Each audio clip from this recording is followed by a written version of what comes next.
There is a very famous expression, 1% inspiration and 99% perspiration. It is said that Edison referred to it as a requirement for genius or success, but many people seem to be misunderstanding this expression. Some people may even be creating misunderstandings about it. There are people who have achieved some level of success in their fields. They write books, appear on broadcasts, give lectures, create YouTube videos, and so on, telling the story of how they achieved their success. Regardless of the path they took, there is one common characteristic in the process of telling their success stories. That characteristic is that it is rare for people to talk about the talent they may have been born with. Regardless of the field, success stories of people tend to be quite similar. They seem to have a kind of repertoire. Many of them grew up in ordinary or difficult environments. They often tell stories of being a very ordinary child without any special talent or even lacking in some areas. They spent quite ordinary years without anything special happening, until they happened to encounter a field that interested them by chance. They usually emphasize that they met it by a significant coincidence or out of necessity for their livelihood. Then, they tell stories of working hard with a mindset of let's try it even though we don't know if what we chose is right or wrong. In the end, they achieve success through such efforts and conclude beautifully, saying that if they, who had nothing, could do it, everyone else can do it too.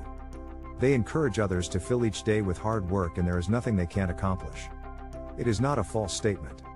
Even to do simple two-digit multiplication, one has to put effort into memorizing multiplication tables, and to have a chance at winning the lottery, one has to make the minimal effort to purchase a ticket.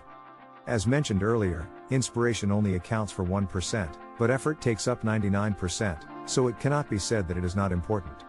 However, the problem is that the 1% and 99% are not simply comparable in quantitative terms. The boiling point of water is 100 degrees Celsius. In other words, the water will not boil until the last 1 degree is reached, even if the temperature rises to 99 degrees. At this point, it is necessary to consider whether the 99% effort plays an absolute role in producing the result or whether the last 1% inspiration plays a decisive role. There is also a similar expression called Huyong Gemjong Hua Rong Jiang, which means that even if you draw a dragon perfectly, it is nothing but an immortal object that cannot ascend without adding a pupil to its eye. There are certainly parts that can be achieved through effort and parts that cannot be achieved through effort alone. If everything could be achieved through effort alone, success would be a matter of time and anyone could achieve it. However, is that really the case? The reality is unlikely to be so. The best is always only one or a few, and those who have succeeded lecture and sell books, claiming that it was all due to their effort. In doing so, they solidify their success and create a self-sustaining cycle that also earns them money. Why do they hide their talents? Surely, they must know themselves. They must have their own weapons, such as saying, "I'm naturally good at this." Lee Ji-young, a social science lecturer, once said something like this, "Isn't the power to be able to work hard also a talent that one is born with?" Usually, people say that anyone can work hard. However, Lee Ji-young wondered if the power or will to put such effort into practice is also something that one is born with. Once again, I must note that the wording or details may not be exact. There is likely no one who doesn't know that you have to put in effort to succeed. However, why do some people do the effort they need to do, while others don't? There are certainly people who could do it, but choose not to, and there are also those who try but fail.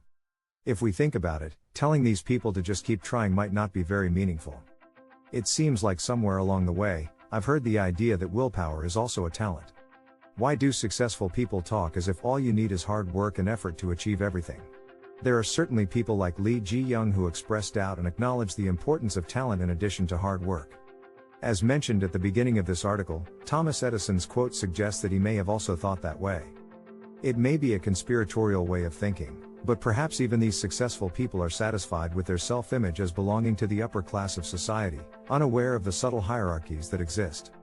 And to belong to such a class, there may be certain aspects where talent is necessary in addition to hard work, but they may not openly talk about it. Can I tell you something? But isn't it possible that by doing so, many people who cannot achieve it may feel disillusioned and not even make an effort, leading to the collapse of the social hierarchy without realizing it? The value of being first is bestowed by the existence of second place to last place. I know that. I'm being a bit too intense.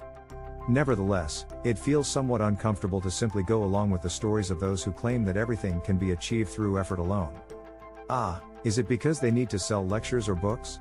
If most ordinary people come to know that if they do not have a natural talent, no matter how hard they try, they cannot ultimately achieve success, then stories that emphasize effort, which they know will not sell, will not be popular, right?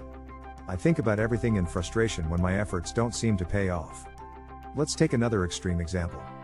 There is a world-renowned football player, Cristiano Ronaldo, pronounced as Nalgangdu, if you will, who we don't necessarily have good feelings about.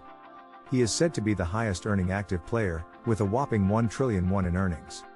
Yes, you read that right, 1 trillion won. Now, let's talk about Son Heung-min, whom we love.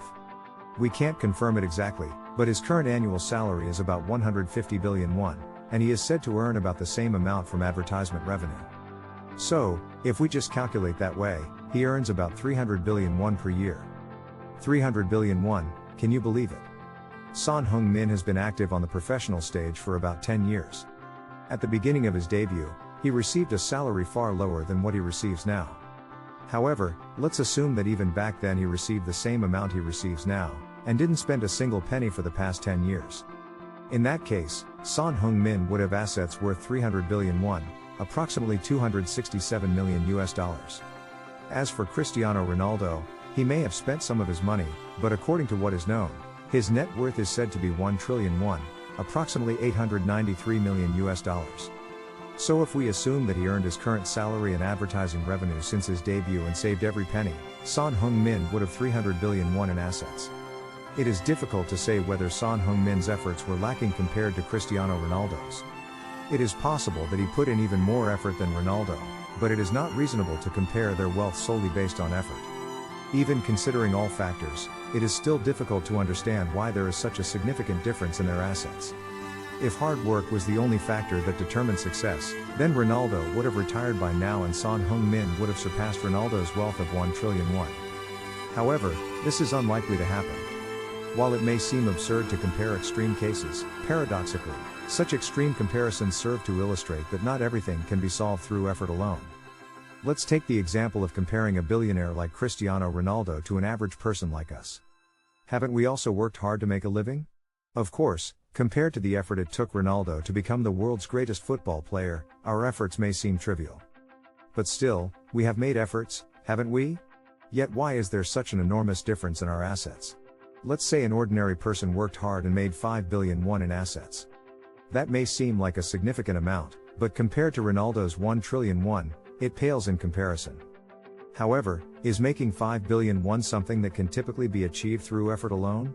While the field or scale of the economy may differ, this is a problem that we should consider. In conclusion, the message is not that we, ordinary people with no talent, should not bother with useless effort and just live our lives. Paradoxically, we should work harder to live better. As ridiculous as it may sound, that's how the world works. Even if it is determined by a talent that is less than a few percent, we must make an effort to become less ridiculous. Even if it is true that we cannot achieve true success without talent, if we acknowledge that we lack talent, we will become worthless. In conclusion, it's not about saying we're just ordinary people with no talent, so why bother with useless effort, let's just live our lives. Paradoxically, we need to work harder to be less useless. Even if it's a mere 1% chance, acknowledging that without talent, we can never achieve true success, will motivate us to strive for something greater. But what if we put in 99% effort and have no talent? Is that the end? It's funny, but even though 99 degrees Celsius water can never boil and reach completion, it is still quite hot. Similarly, we may never achieve perfection or greatness without talent, but we can still achieve significant results that are worthy of praise. Isn't it amazing to accomplish something significant, even without talent? Perhaps, when comparing someone who achieves success with 100% talent and someone who achieves success with 99% effort despite lacking talent, using the expression people like nowadays of cost effectiveness, the latter may be better. Always, the problem is the finishing touch, and even if it is a picture with one eye not drawn, it clearly shows a certain level of achievement, but it will be agonizing to the heart all along. However, this painful feeling can also become a motivation for consistent effort that can catch up to the lack of talent, depending on one's own thoughts. Do you also know that successful people with talent hide their talent and say that effort alone is enough? Who knows what someone can become without talent someday? That's another unknown. I was born with a talent, but I'm just a beggar. I can't achieve anything just by relying on my innate talent. What is an ore? It's just a lump of rock. You can compare it to talent. Unless you use your innate talent to bring out the best in that ore, it's no different from any other rock. That's why even if you have innate talent, you still need to work hard. Only then will your talent truly shine. But you don't have any talent. In other words, even if you work yourself to death, you won't be able to succeed like me because you don't have that final bit of talent. But that's okay. Isn't that obvious? I was born with talent and worked tirelessly to bring it out. I didn't just lie under a tree waiting for it to happen. I did everything I could to tap into that talent. So my talent, hard work, and success are all meaningful. Even if you work as hard as me, you won't succeed like me because you don't have that talent. But still, try your best. I may not know anything else, but I can teach you how to work hard. Isn't that worth something? Of course it is. Even if I teach you everything about how to work hard, you still won't be able to succeed like me because you don't have talent like I do. But I'll teach you anyway. Follow my lead and I'll watch over you with a smile. Maybe you'll discover a hidden talent that you never knew existed deep inside you. But until then, practice what I'm teaching you about hard work. Even if it's a shame, you still need to work hard. That's all you can do. I should stop wasting time and go make an effort. But wait, what should I do?